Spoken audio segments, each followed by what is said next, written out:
In this video, we're going to be looking at something known as the Doppler shift as it relates to relative motion and the motion of waves. What are we going to do? We're going to review the speed of a wave. We're going to also review what affects the wave's speed. We're going to see how the motion of a wave generator affects an observer's perception of a wave made by that generator. We're also going to see how the motion of an observer affects what they perceive as the wave's motion. We're going to define what is the Doppler shift and look at applications that the Doppler shift is used for. Why are we looking at this? Because all motion is relative to the motion of the observer. That even includes the motion of waves. Since waves are not a physical object like everything else that we look at, the properties that affect the wave's motion is going to be different than the properties that we are used to working with for solid objects. So we cannot just simply apply vector addition and subtraction like we do when dealing with the motion of a boat in a stream. Waves require something different, another type of approach. The Doppler shift has many applications in the way that we measure things for navigation, law enforcement, warning systems on cars, as well as our concepts and theories on the origin of the universe. Remember, waves are an abstract concept.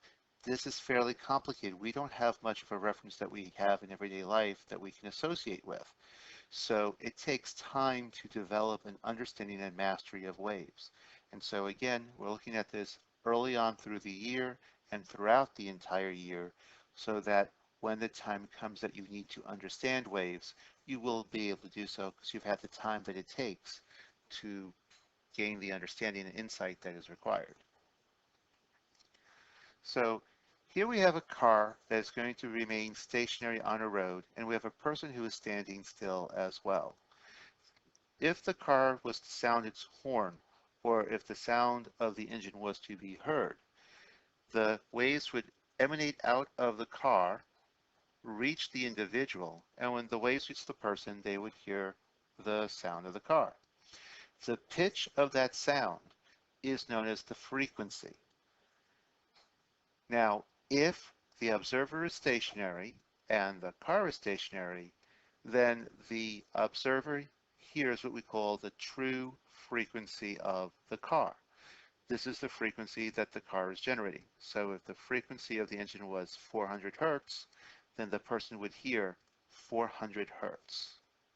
So this is what the car is making. This is what the person is hearing. And that just makes a whole lot of sense. However, as the car passes by the person, so the person is now going to remain still, but the car is going to move by. As this happens, the sound changes. We get this type sound effect where the pitch of the car seems to be really high as the car is approaching the person, and then it seems to shift into a lower pitch after it's passed the person and is moving away.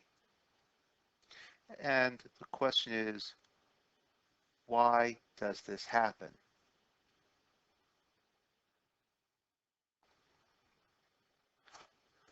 So again, as the car is approaching the person, the frequency is going to be, that the observer hears, is going to be higher than the true frequency. So again, if the car is saying, I'm producing 400 hertz, this person is going to hear something such as 410 hertz or 500 hertz or anything larger than 400 hertz. Likewise, again, as the car is leaving the person, moving away from them, the car would still be making 400 hertz. But now the person hears a frequency that's like 380 hertz, something that's going to be lower than the 400 hertz. It could even be 399.9 hertz, which is still lower than 400 hertz. So if we readdress the question, why does this happen? Why is there the difference between the frequencies of greater than 400 hertz and less than 400 hertz when the car itself is really only producing 400 hertz, the only thing that we can really see is that before, when the person heard the true frequency, the car wasn't moving.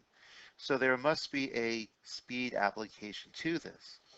A possibility is perhaps as the waves are approaching the person when the car is moving towards them, the speed of the wave is faster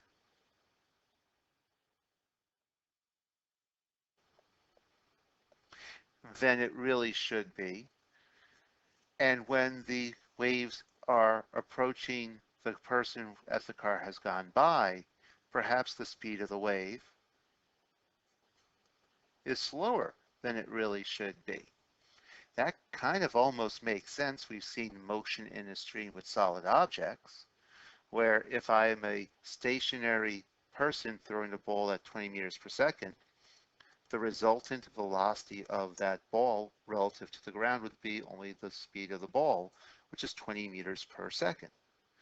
But if I was moving forward at 8 meters per second when I threw the ball, then we have a motion in a stream type scenario where I am the stream and the ball is the object, and the resultant velocity of the ball would actually be the combined sum of the velocities, which would be 28 meters per second. If I was running backwards and I threw the ball forward, then the speed of the ball would actually be smaller. If I was running backward at 8 and threw the ball forward at 20, instead of being 28, it would be only 12 because my velocities are vectors and I can find my resultant through vector addition. So if that applies to the sound waves, this would be a wonderful explanation. There's only one small problem with this. It's not going to work. You see, the baseball is a physical object. It is governed by Newton's laws of motion, as am I when I throw the ball. Waves are not physical. They are a disturbance of particles, but the wave itself is an illusion of the motion of those individual pieces. The parts of the wave, the parts of the particles, I should say, that the wave travels through follows Newton's three laws, but the disturbance itself does not. So the whole relative velocity approach does not work. And I apologize. That was not relative velocity. The whole resultant velocity does not work. Remember, the only thing that affects the speed of a wave is the material that the wave is traveling through. Remember, the particles that the wave is traveling through must follow Newton's laws of motion. The wave does not really exist. So the material, the particles that truly exist, determine the speed of the wave. But this is so very different than what we're used to, because if I have a stationary car that produces a sound wave that travels at 340 meters per second, the resultant velocity for that sound wave is 340 meters per second. But if the car is moving at 100 meters per second forward, and it produces sound wave that would normally travel at 340 meters per second, the velocity resultant for the sound wave is actually 340 meters per second. The speed of the car has absolutely no impact whatsoever on the velocity of the wave that the car is producing. This sounds really easy because you know, the speed of the wave just remains the same, but it's very hard to accept because, again, we live here where solid objects affect solid objects.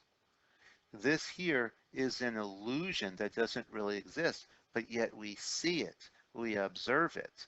And so we often default back to what we normally experience. And it doesn't work here.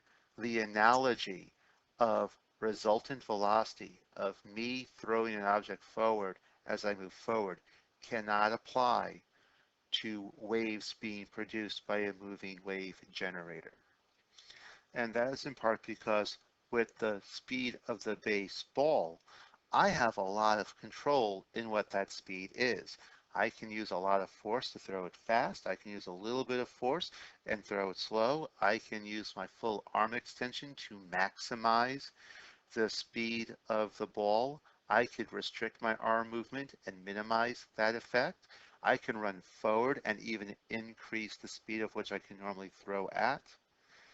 But I have control of the speed of the ball. I am limited only by what I am physically capable of doing. When dealing with the wave, I have absolutely no control, no say whatsoever in the motion of the wave. Only the particles that carry the wave determine the speed of the wave. You can think of it almost like if you were to have a package delivered by way of the post office or UPS or any mail carrier. The thing that actually determines the speed at which the package is delivered is the mail carrier that you're using. You can turn around and request or pay for it overnight shipping or whatever, but the reality is you're not carrying the package. They are. They determine the speed at which they're going to move it at. They're going to determine the priority. And so you have no control in the speed at which that package is delivered. The sound wave, or any wave, is like the package, and the material that the wave is traveling through is like the mail carrier. If you generate the wave, you've gone to the postal carrier saying, here's the package, I'd like it delivered, but it's the material that carries the wave itself, just like it's the postal carrier that determines the speed at which the package will be delivered. So let's take a look at the wave itself in each of the scenarios, because that's the one thing we don't see. We see the car, we see the person, but it's really the wave that matters. So we're going to be focusing on what that would look like. So here I have my stationary car. It's going to produce a wave that is going to move at 2 centimeters per second.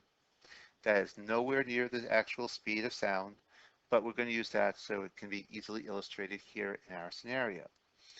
Here I have an observer that's going to remain stationary throughout the entire time, and of course, as soon as the car sounds its horn or makes its noise, the person actually hears nothing. That's because for me to hear the wave must reach me, and the wave is all the way back here at position 1 while I'm at 7. Now, in 1 second's time, the wave that was at 1 has now moved to position 3, and a new wave has now been produced. So this is new, and this is the wave that just traveled 2 centimeters.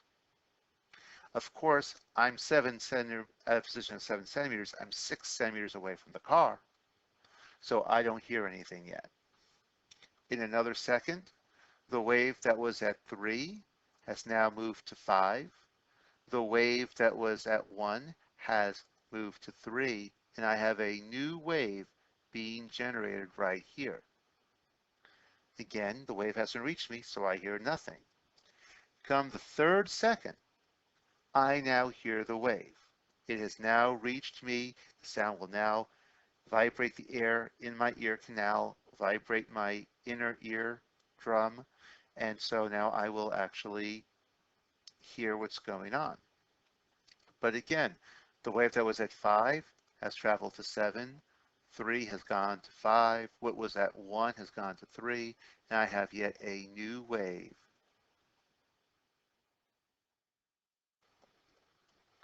right here. And if I give this one more second,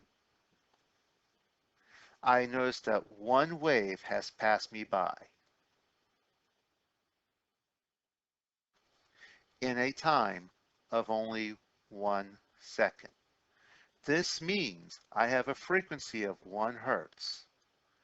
My wavelength is 2 centimeters. And that makes perfect sense because the speed of the wave is wavelength times frequency. And we knew that to be 2 centimeters per second. Let's now take a look at the case on where I have the person standing still yet again, but this time I have the car moving forward.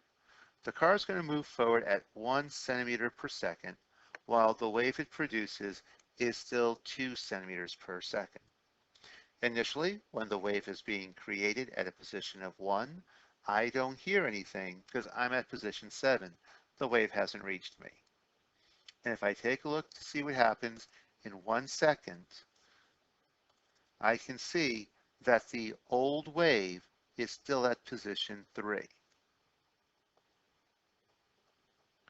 It was at position 1 and it has traveled to position 3.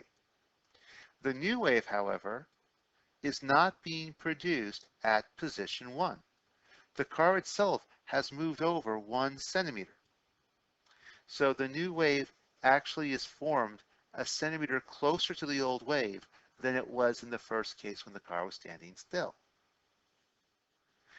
In a way, you could think that the new wave has a head start on the old wave. Now, the car's motion has no impact on the speed of the new wave. So when the next second comes, each wave travels 2 centimeters. So the wave that was at 3 has still gone to 5. The wave that was once at 2 has traveled 2 centimeters to 4. And my new wave will be generated not at the location of 2, where the second wave was produced, but location 3, because the car has moved over 1 centimeter yet again.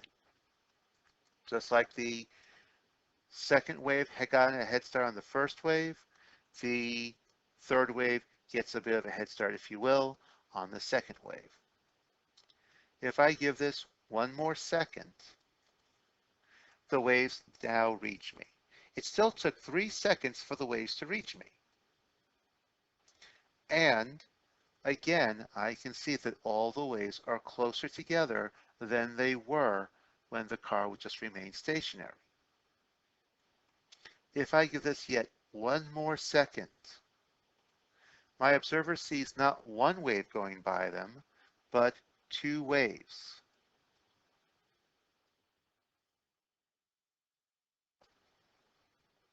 Two waves go by in 1 second.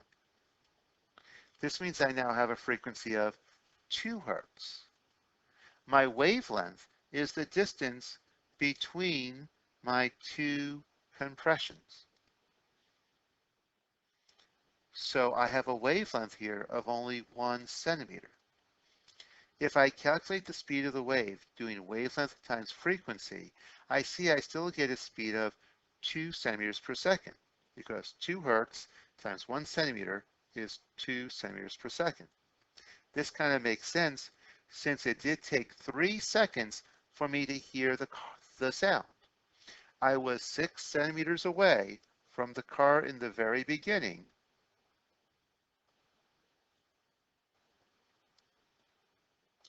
I was 6 centimeters away. And if the wave of the speed of the sound was 2 centimeters per second, it should take 3 seconds to reach me. And that is exactly what happened. This means the car's motion did not affect the actual speed of the wave, but it did affect what I think the frequency is. I think the frequency is 2 hertz, but the car is producing only 1 wave per second, but I think it's faster. I think it's a higher frequency. Likewise, it also affected what I think the wavelength should be. I'm perceiving a wavelength of 1 centimeter.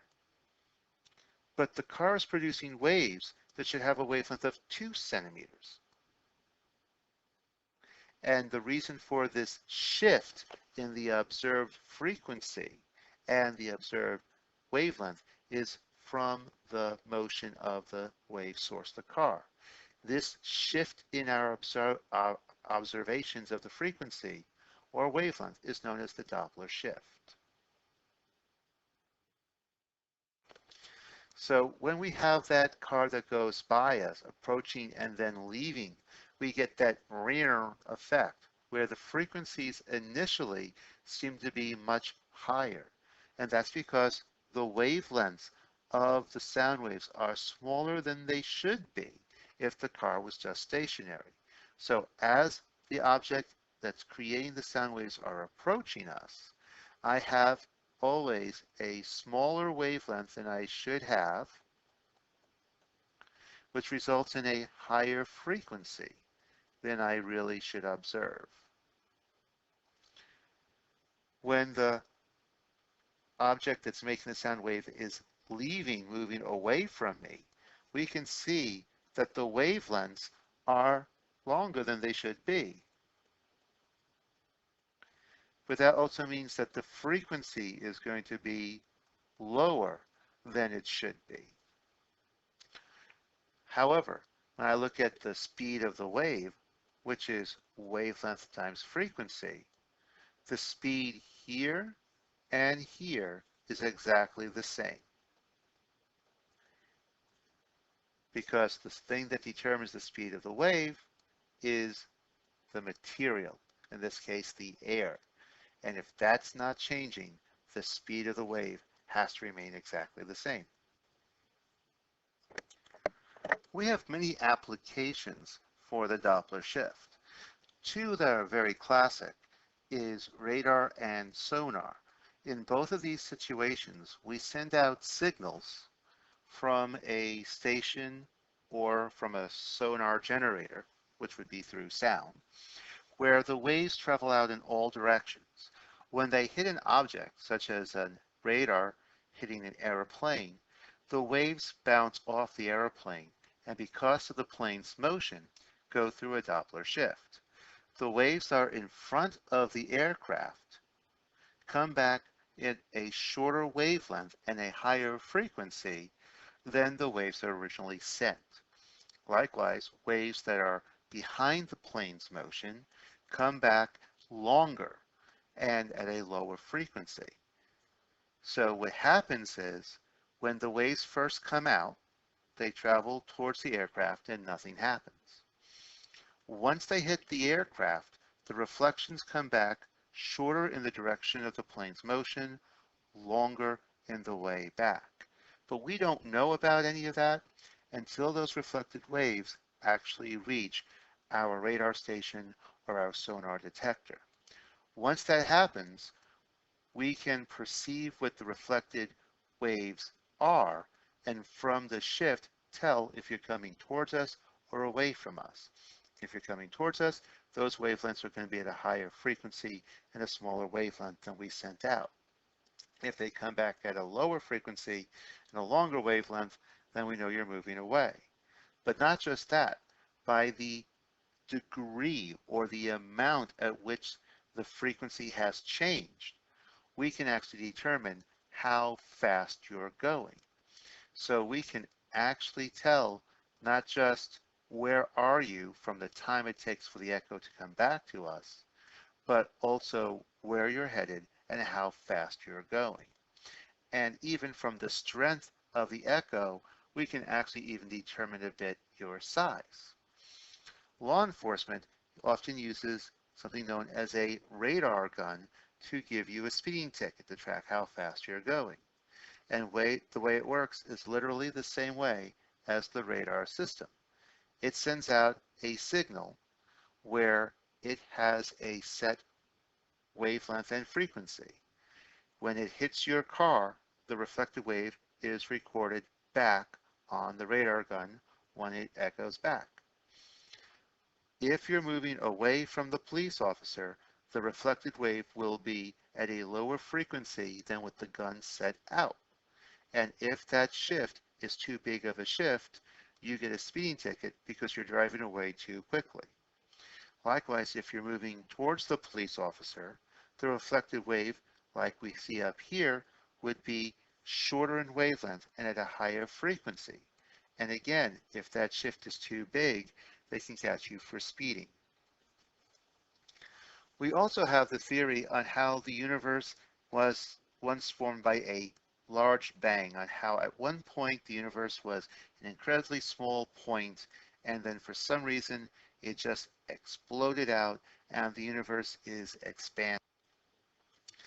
Now, the ultimate truth is no one was around during the Big Bang, so we don't know if it actually happened, although we have lots of very strong observations that, when extrapolated back, highly support this theory.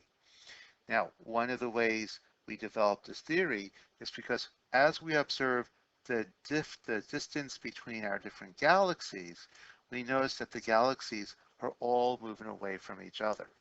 So so what this diagram here is representing is the course or expansion of the universe. Our time is going up and down. So this at the very bottom where it says Big Bang is t equals 0. This is the start of the universe. Nothing has ever happened. Now, as time progresses, the universe starts becoming wider and wider and wider, taking up more space. Now, this is a very bold concept. How do we know that the universe was small in the past? Well, like I said, we take a look at the different galaxies in our universe, and we see that they're all moving away from each other, which means the galaxies, based on the motion of, well, based on Newton's first law of motion, had to have been closer together in the past because their motion will remain constant unless acted on by a net external force. And the only external force here really should be gravity, which would be pulling them towards each other, not away. So there must have been in the past some large force that started sending everything away. Now the fun question is, how do we know the galaxies are moving away from each other? They're very far away. We can't really observe any motion of these things just by looking at them. Just think about when you're driving in your car and you take a look at the sun in the sky or the moon. It really does look like those things are stationary, even though we're on a planet that is orbiting them, moving very quickly.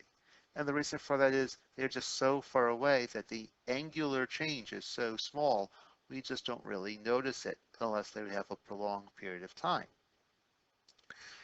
Now take that to the distance between the galaxies and forget it. You'll never see this.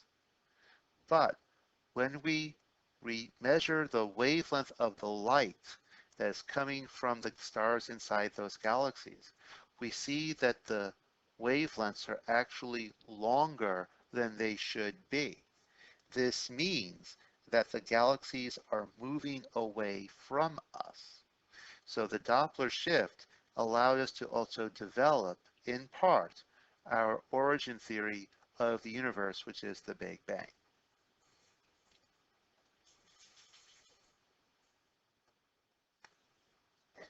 Now let's take a look at a Doppler shift caused for a different reason than the moving source. Remember, all motion is relative. So if the and relative refers to the observer, how the observer moves affect what they perceive. So let's say we have a stationary source and the observer themselves are now moving. In this scenario, we're going to have the observer moving towards the car at a rate of 1 centimeter per second. Throughout this entire time, the car will remain stationary and all waves produced by the car will travel at 2 centimeters per second. Initially, at t equals 0, the wave will be at position 1, the person will be at position 0, and of course the person hears nothing because the wave has not reached the person just yet. And we have a displacement here of 6 centimeters. So if the person remains stationary, it would take 3 seconds to reach the person. But the person is not remaining stationary. In 1 second, the person has moved from a position of 7 to 6 because they are moving to the left at 1 centimeter per second. The wave that was at a position 1 has traveled to position 3, and a new wave is created at position 1.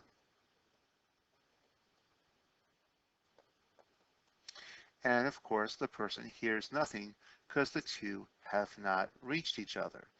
In fact, if I go back to when we first looked at the scenario where both were at rest, it would take 3 seconds. So of course, 1 second would be way too soon.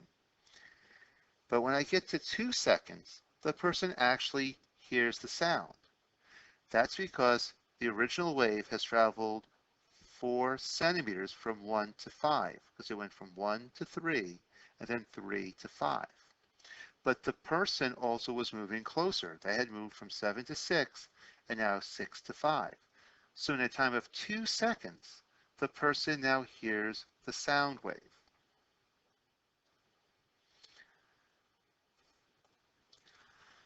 But normally it would have taken 3 seconds. So from the person's perspective, what they see as the speed of the wave must be faster than the 2 centimeters per second that it was before, for the very simple reason they're hearing the wave sooner than they should, at least from their personal perspective. Now, if we let one more second go by, we observe something else. The first thing is we see that the person observes, well, one of the things that we see is that the person observes a frequency that is not 1 hertz nor 2 hertz. It's somewhere in between. This means that they have not only a shift that makes them perceive the speed higher, like when the car was moving towards the person, but the value is actually different. So in this scenario, we see a similar behavior when the observer approaches the wave source as compared to when the safe source moves towards the observer. We observe that the frequency increases, but to the amount of the increase is going to be different. So this is why we consider this a different kind of shift, although it will still be called a Doppler shift. Really what the observer sees is the following. In the very top, we have the point of view of us from the ground, seeing everything honest and true as far as the ground is concerned. And here we have what the observer personally observes. Please notice they do not see themselves at position 0. They see themselves they do not see themselves position 7 like we do. They see themselves at position 0 because they are the origin of the universe from their personal perspective. Also keep in mind, as time passes, the observer is going to always consider themselves to be stationary. The origin of their reference is always themselves. And so since they never leave that origin, from their point of view, everything is moving by them, but they are really standing still. Again, when we take a look at the very top up here, we consider the ground to be stationary, so we'll actually see the observer move because our origin will be fixed right back here. As time progresses, the observer here stays stationary and they see that the wave traveled from a position that was initially at a position of 6 and has now traveled to a position of 3. This wave traveled a distance of 3 centimeters, while the wave here traveled only 2 centimeters. Keep in mind, we also recognize this guy moved over 1. They did get closer by 3. But if I ignore what this guy is doing, the only way that happened is if the wave itself traveled 3 centimeters. And that's what this guy is believing is happening. When we give it another second, we can see that this wave traveled 2 centimeters. This guy traveled 1 centimeter. So a combined effect is as if the wave traveled 3 centimeters yet again. So as far as this person is concerned, the speed of the wave is not 2 centimeters per second, but actually 3 centimeters per second. It's not the actual speed of the wave, it's the speed of the wave relative to the person rather than the wave up here that is relative to the ground. And that is all the world of difference. Once again, different observers should observe different velocities when they have different motions. So once we see and recognize that this guy has his own motion, we would expect him to observe a different velocity than the ground. So there's the whole catch on that. Again, after another second, we have more than one wave, but less than two passing by. And so we observe a different frequency than when the car was moving towards the person and the person just remained still. So there's the big catch on this.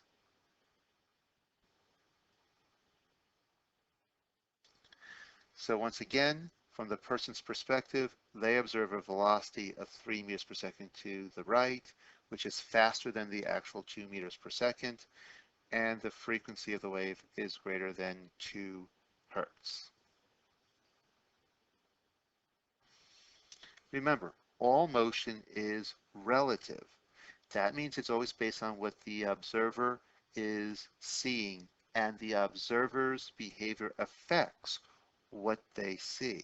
So even though the speed of the wave is determined solely by the material itself, the observer's motion can still alter what they perceive it to be. Think of it almost like if you have a bowl of room temperature water. You place your hand in that water, it's going to just feel like room temperature water, not a big deal. But if you were to take your hand, first place it into ice water for a couple of minutes where your hand started to feel very cold, and you place that hand into the room temperature water, it will feel like your hand is being burnt because that water will now feel very hot. And likewise, if you put your hand in hot water for a prolonged period of time, and you put that hand now into the room temperature water, it feels very cold. That's because your initial condition affects what you observe in your surroundings. So again, the relative velocity that an observer sees for any object is the velocity of that object minus their own personal velocity.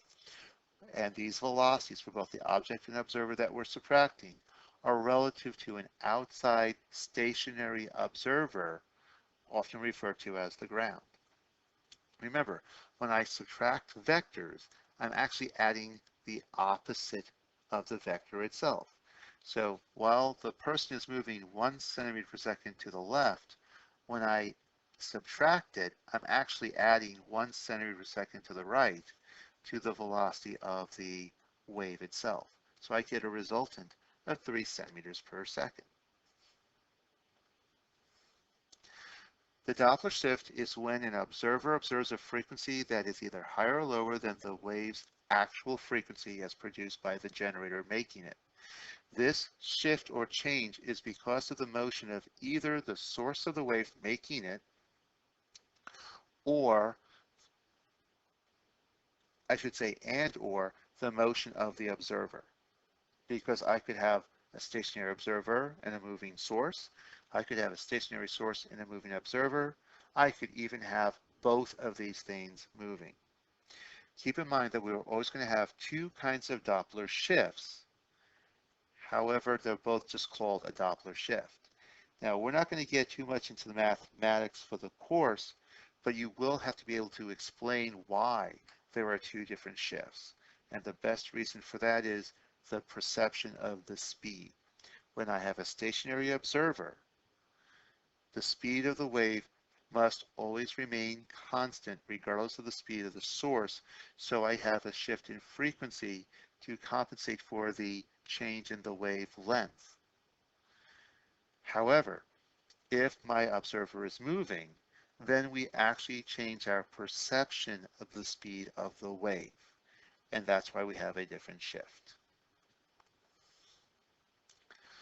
If we take a look at the mathematics behind this, and again, this will not be a major focus, but I do want to make sure that we look at this for the following reasons. One, in college, if you are going to be expected to look at the Doppler shift, you will be working with the equation. Second, this will reinforce rationales that we will be using for a variety of situations throughout the course. So it's good to see an application of the thinking skills that will be needed for this type of problem-solving process. Also, people have a general tendency to cling to quick little catchy slogan ideas that will often cause problems and mass confusion, rather than looking at simple relationships that will guide you through. And this is one of those classic scenarios. So we're going to be focusing on the classic relationships. Now, the Doppler shift actually comes with two basic equations.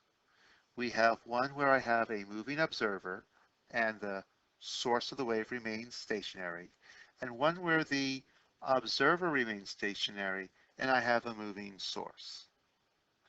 However, we can be very clever with our mathematics and actually combine these two equations up into one basic equation that works for all the scenarios.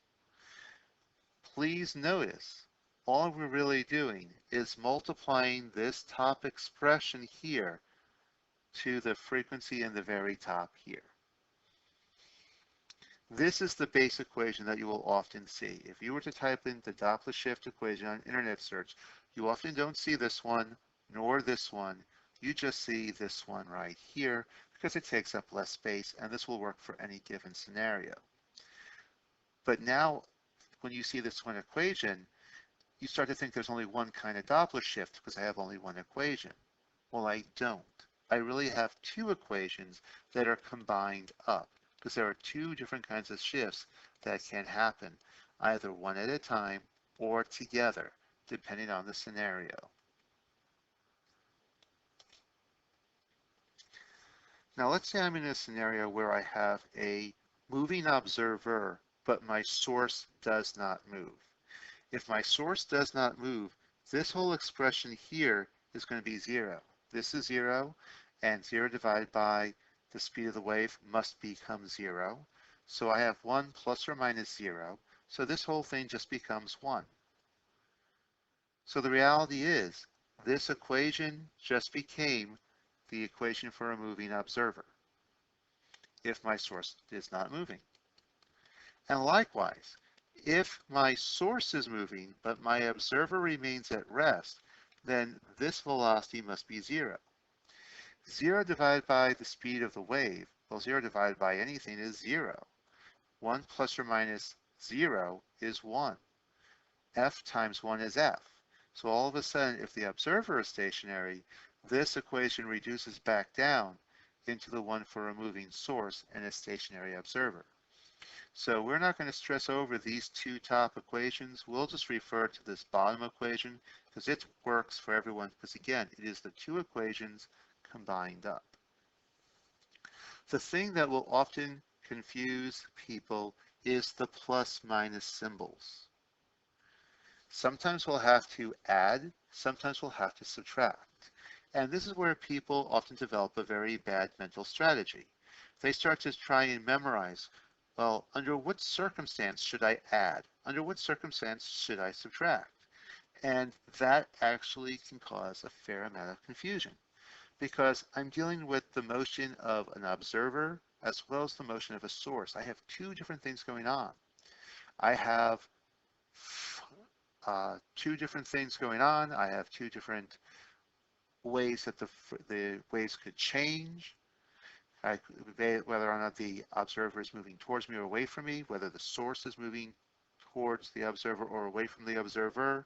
Then I get into even more complicated situations where I have the moving observer going towards the source, but the source is moving away from the observer, or the source is moving towards the observer as the observer is moving towards the source. As you can see, also, it starts to get all kinds of complicated. And people always try to remember basic little tricks, such as, oh, when things are coming together, maybe I should add or subtract, and that will always mess them up. However, if you understand the relationships, this becomes very easy. So let's deal with a scenario where I have a stationary source and stationary observer and a moving source. I'm going to have the object first moving towards us, the observer, and then as the object or the wave source moving away from the observer. Now, since the observer is at rest, this goes away, and this just becomes my equation for a moving source. So this whole thing can be replaced just by F, because F times 1 is F. Now the question is, for my denominator, do I add or do I subtract? Well, here's my trick. Looking at the scenario where the source making the wave is moving towards the observer, should the frequency be higher or lower? So when I get the rear effect, when you're coming toward me, should it be the rear or the er? And we all know from experience that when you're approaching me, if you're making the wave, I'm going to hear a higher frequency. That's a rear aspect of it. So let me just ask you, if I want this value to be larger than F, do I need to divide by a number that's bigger than 1 or smaller than 1? And the answer is smaller. How am I going to get a denominator smaller than 1? By adding to 1 or subtracting from 1? It has to be subtraction. So this has to be minus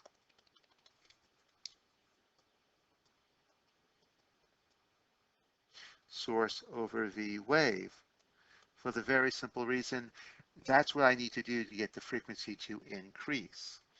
Likewise, if my observer is at rest over here and the object that's making the wave is moving away, I'm on the aspect of that sound.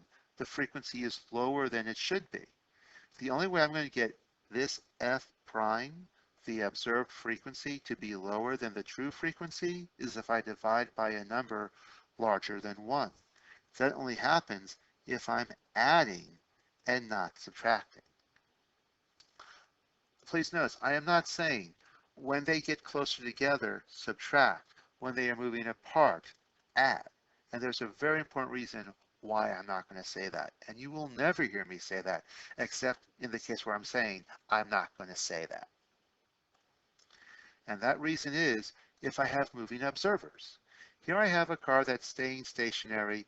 It is sending out a horn, and I have person X running away from the car, person Y running towards the car. In this case, the source of the wave is 0.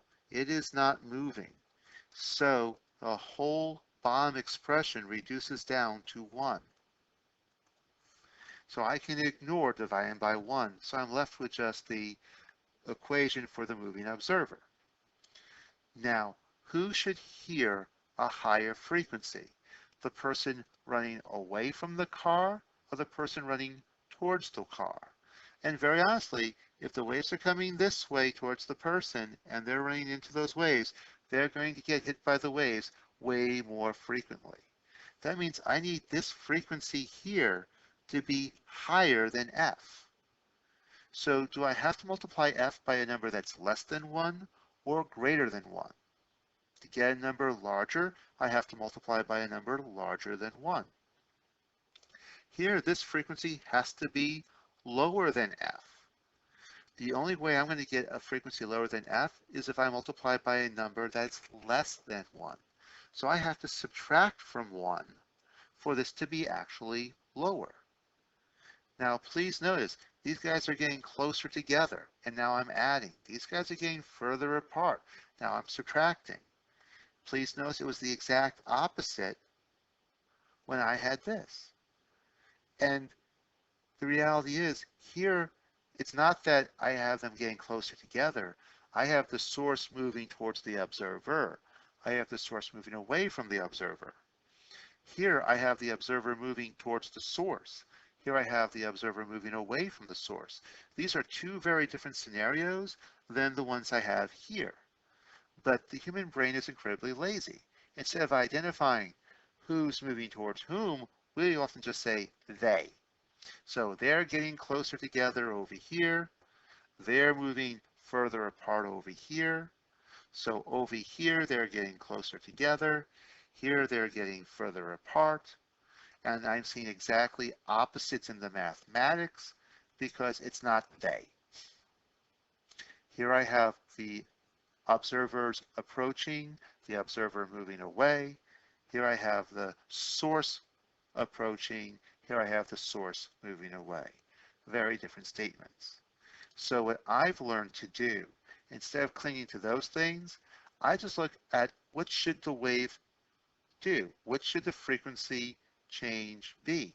Because I'm intelligent enough, we are all intelligent enough to know if the frequency should go up or down.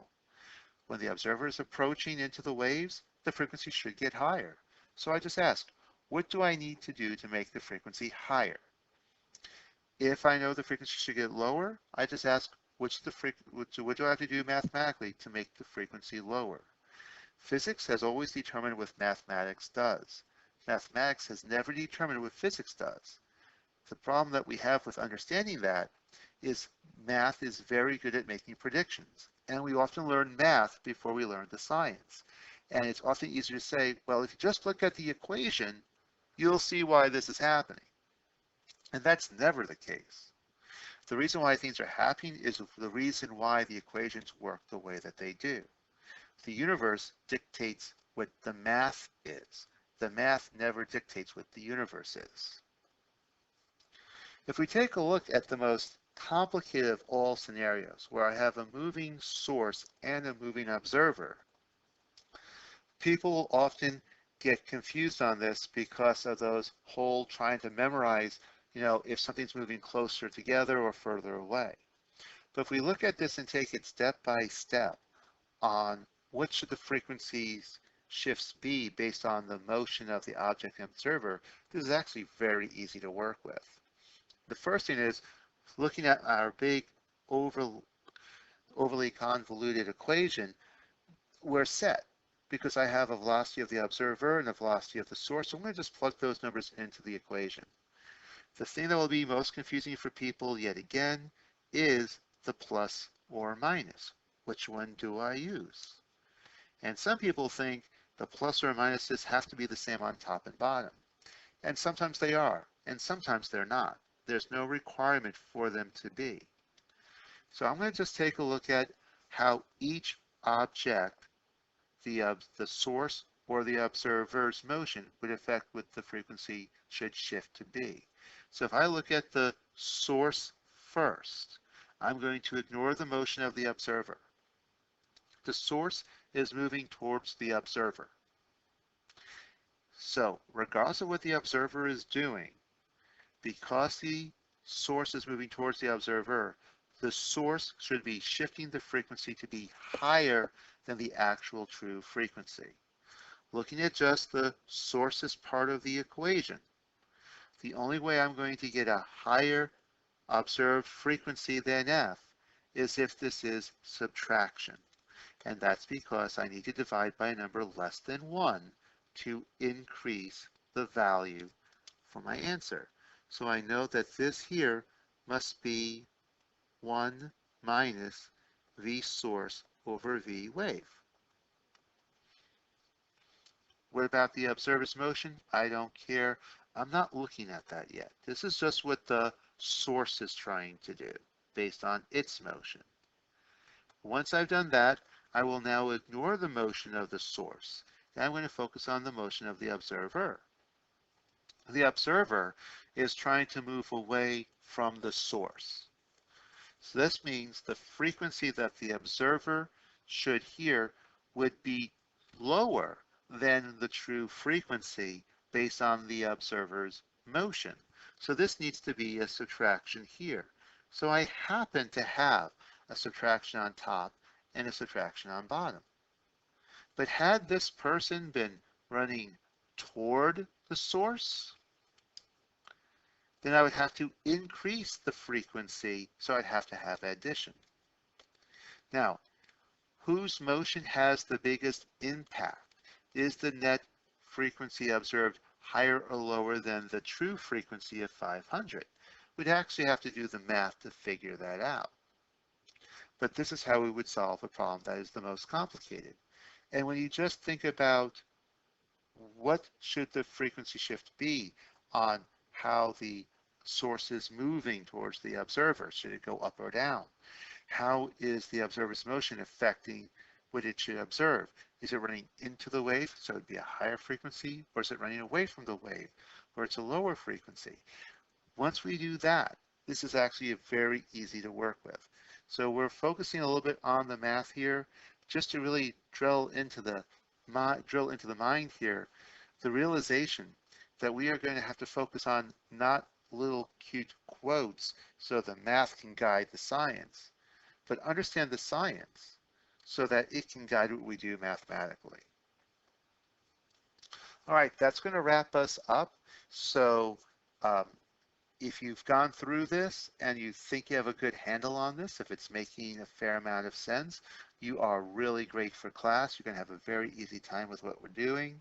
If you're looking at this, and again, if you need a little bit of help, that is perfect. That's exactly where we want you to be, because that's where we're going to be working in class to develop that understanding. And if you're looking at this going, I just don't get it, this is way too confusing, that's totally fine. We have plenty of time throughout the year to develop the understanding that is needed. And again, as always, we're going to look at this in class. We're not making these videos to get out of teaching. The videos are here to give you that initial impression, the initial exposure to these concepts. Have you think about this before we get to class. And so I will see you in class. Have fun and stay safe.